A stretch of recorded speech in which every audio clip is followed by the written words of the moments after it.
এই যে ফুল দিছে একটা ভক্ত, আলহামদুলিল্লাহ, ফুলের মধ্যে দিছে একটা চিঠি। কথা কি বলছে? এই চিঠির ভিতরে কি লিখছে জানেন? আসসালামু আলাইকুম। ওয়া আলাইকুম আসসালাম। প্রিয় হুজুর, আশা করি ভালো আছেন। আপনার কাছে একটা প্রশ্ন করার ছিল। প্রশ্নটা হলো, পরিমণি যদি নামাজ কালাম পড়ে এবং ইসলাম মেনে চলে, বরং বিবাহ করতে চায়, আপনি কি রাজি? তো এই চিঠি যে লিখছে সে রাজি হবে না? আমার তো বউ আছে, আর আমার বউ যদি এগুলো শোনে তা আমার অবস্থা খারাপ হবে না ভাই?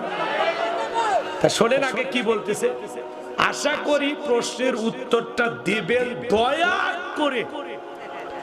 আশা করি প্রশ্নের উত্তরটা দিবেন দয়া করে। ছেলেটার নাম হলো মাসুম। ছেলেটার নাম মাসুম। তাহলে এই মাসুমেরই তো দরকার পরিমণির। আচ্ছা শোন, এখনকার এই ছেলে পেলে হয়েছে আপডেট। কথা কি বলছে? আচ্ছা, পরিমণি একজন সিনেমার নায়িকা। সে অশ্লীল সিনেমা করে, নাচ গান করে, কি করে না করে সেটা তো তোমরা দেখো। না দেখলে এদের সমাজে চাহিদা বাড়ে কিভাবে, এরা সেলিব্রিটি হয় কিভাবে? তো এই জন্য আমরা বলতে চাই ভাই, কোন নায়িকা যদি দিনের জন্য আল্লাহ তাআলা তাকে কবুল করে, সে যদি তওবা করে ফিরে আসতে চায়, তার যে সোশ্যাল মিডিয়ায় যেভাবে ছড়াইছে, এক পা তো জাহান্নামে চলেই গেছে। তারপরে ক্ষমা করার মালিক আল্লাহ। তাদের নসিবে, তাদের কর্মফলে কি হবে ওইটা তো আজ হচ্ছে। কুল্লু নাফসিন বিমা কাসাবাত রহিনা। প্রত্যেকটা ব্যক্তি তার নিষ্কৃত কর্মের কাছে আবদ্ধ। যার কর্মের ফল তাকে ভোগ করতেই হবে। কথা বলে ঠিক কিনা?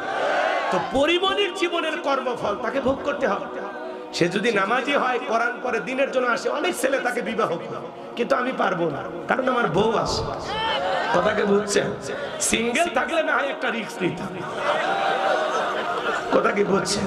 এমনি ঘরে যেগুলো আছে এগুলোর জ্বালায় আমি আর থাকতে পারি না, বাইরে যাওয়া যা। তো পরিমণি, ওনাকে যুবকের অবশ্য মহব্বত করে, এই জন্য হয়তো লেখছে। তো ওই মাসুমকে বলবো, বাবা পরিমণি যদি পর্দা করে, নামাজ পড়ে, দিনের জন্য আসে, তুমি যদি রাজি থাকো তাহলে ঘটকালিটা আমরাই করবো। রাগ করতেছেন আপনারা? এগুলো যুবকদের হলো কিছু প্রশ্ন থাকে। সেদিন এক মাহফিলে এক যুবক লিখে পাঠাচ্ছে, হুজুর আমি প্রেম করতেছি বিয়ে করার আশা, তাহলে আমার প্রেমটা কি হালাল হবে না হারাম? আচ্ছা, কেউ যদি ডাকাতি করে আর ধরার পরে যদি বলে, এই বেটা ডাকাতি কেন করলি? ভাই আমি ডাকাতি করি, এই টাকা দিয়ে হজে যাব। বলেন তো ডাকাতির টাকা দিয়ে কি হজ হালাল হবে?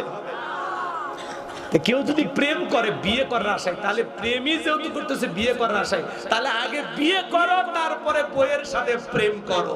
এই ভালোবাসা হালাল ভালোবাসা। খুব আবেগ তোমাদের না?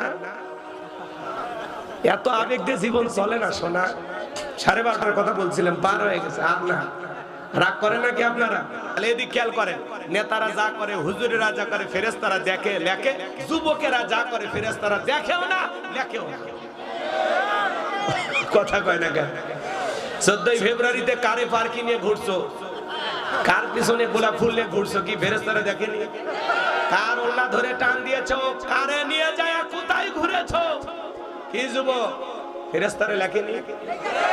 হ্যাঁ, যুবকেরা যা করে, কার নিয়ে পার্কে, অবশ্য পার্কে ফেরেশতারা কমই যায়, ফেরেশতারা পার্কে যায় না। যুবক তুমি যে পার্কের একটা নারীর হাত ধরে বসে আছো, কি মনে কর ফেরেশতারা নাই? দেখতেছে না, লিখতেছে না? গুনাহ করার আগে চিন্তা করবা যে আমি যে জায়গায় দাঁড়িয়ে গুনাহ করতেছি, কেউ না দেখলে একজন দেখেন, তিনি কে? আল্লাহর ভয় যদি আমাদের অন্তরে ঢুকে যায়, তাহলে আমরা গুনাহ করতে পারবো না। কথা বলে ঠিক না?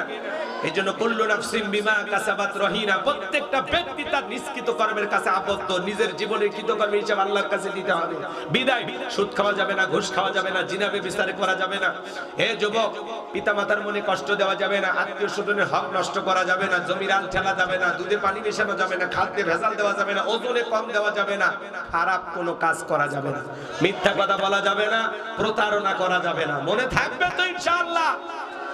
শোনেন ভাইয়েরা আমার, এই সমাজে যুবকেরা দেখেন বিয়ে করে, 1 লক্ষ টাকা কাবিন নামা ধার্য করে, মহরানা ধার্য করে, আছে না নাই? 1 লক্ষ টাকা আর মাত্র 1000 টাকার নাকের ফুল, ছেলের নাম আবুল, বলেছে কবুল, জীবন পুরোটাই ভুল। বিয়ে করে বাসর ঘরে বউ নিয়ে প্রবেশ করেছে, বউ আছে খাটের উপরে, ছেলে আছে সোফার উপরে।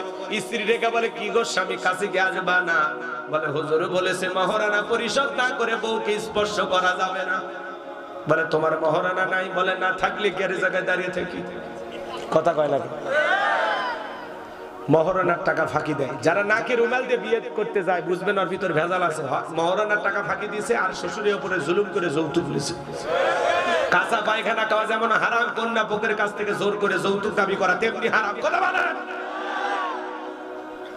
খালি ওই বিদ্যুৎ বিলের কাগজে লেখা থাকলে হবে না যৌতুক নেব না, যৌতুক দিব না, পল্লী বিদ্যুৎ।